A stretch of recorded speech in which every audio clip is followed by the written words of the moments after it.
India bella, mezcla de diosa y pantera,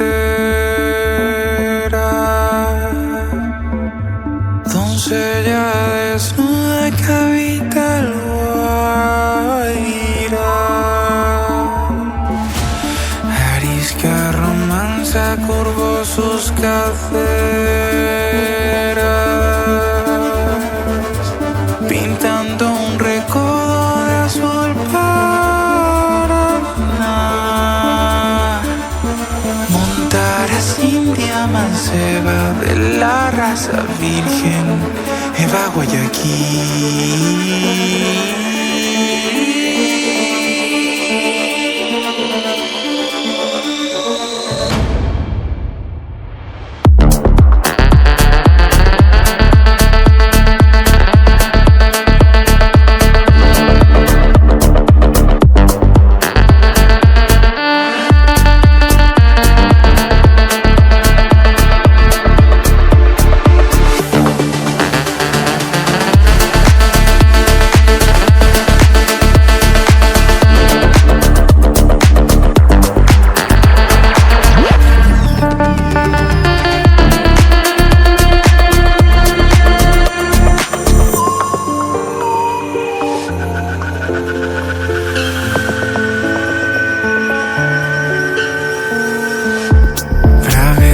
Sus sienes, su orgullo de plumas,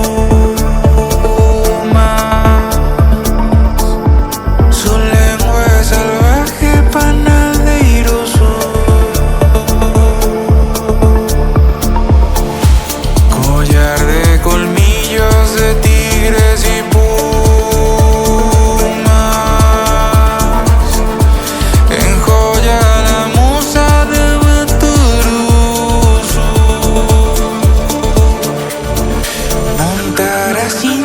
manceba de la raza virgen, Eva Guayaquil.